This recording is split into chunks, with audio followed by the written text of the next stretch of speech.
Assalamualaikum warahmatullahi taala wabarakatuh. Salam ceria, salam kejayaan, salam kecemerlangan daripada Ustaz S untuk antum semua. Okey, baiklah. Jadi insya-Allah pada hari ini kita akan belajar topik yang baru untuk anak-anak tahun 3. Okey, untuk anak-anak tahun 3 iaitu apa topik dia? Sebelum ni kita dah belajar Ashabul Ukhdud. Jadi untuk kali ini kita belajar Ashabul Kahfi. Siapa Ashabul Kahfi? Kenapa mereka dipanggil Ashabul Kahfi? Dan apa peristiwa Ashabul Kahfi? Jom sama-sama kita saksikan. Jadi insyaAllah seperti yang telah kita janjikan, iaitu hari ini kita akan belajar berkenaan dengan Ashabul Kahfi. Jadi berpandukan dengan buku teks Sirah tahun 3. Nampak tak buku teks Sirah tahun 3 ni? Okey, Muslim. Okey, baik. Jadi, mari kita tengok Ashabul Kahfi pada muka surat 52. Okey, baiklah anak-anak yang dirahmati oleh Allah dan yang sedang menonton video pada kali ini. Okey, selepas Nabi Isa AS diangkat oleh Allah SWT ke langit, ni kisah pada zaman Nabi Isa lah, kan? Ramai rakyat negeri Syam murtad. Murtad ni ialah apa? Murtad ni ialah keluar daripada ajaran agama Allah Subhanahu wa taala. Okey, jadi ramai penduduk negeri Syam murtad. Okey, Dicyanus.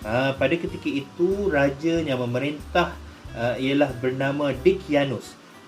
Okey, dia memerintah rakyatnya supaya menyembah berhala.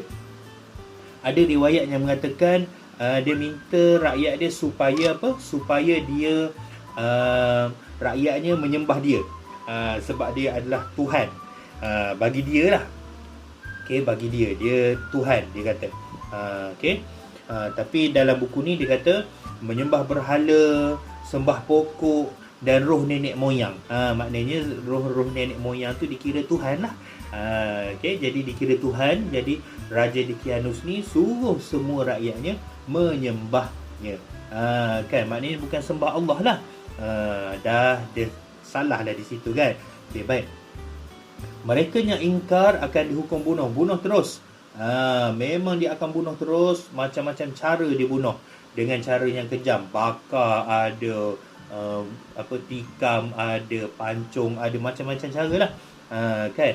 Pusat pemerintahan Dicyanus ialah di kota Afusus. Okey, kena ingatlah. Okey, nama Raja Dicyanus, pusat pemerintahannya ialah di kota Afusus. Okey, kota Afusus ni ialah sebuah kota yang maju, yang Tuhan berikan tumbuh-tumbuhan yang subur, okey, dan cantik. Okey, dia cantik lah. Okey, baik. Di kalangan rakyat negeri Syam tu ada beberapa orang pemuda yang masih beriman kepada Allah. Okey, antara salah seorang pemuda tersebut bernama Tamliha. Okey, Tamliha ni salah seorang daripada 7 orang pemuda Ashabul Kahfi ni, telah mengajak rakan-rakannya beribadat secara nyorok-nyorok ataupun secara bersembunyi.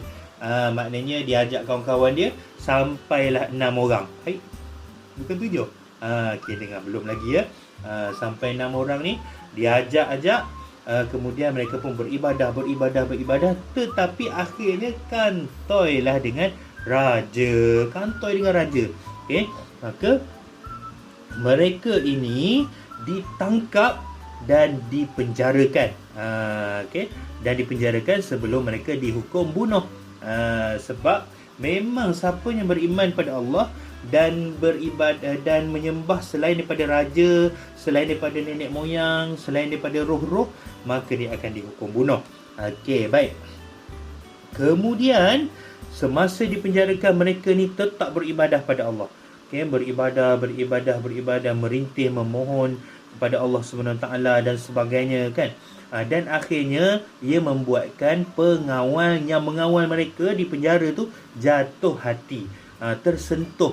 Okey, tersentuh, jiwa lembut, kan, bila tengok orang beribadah pada Allah.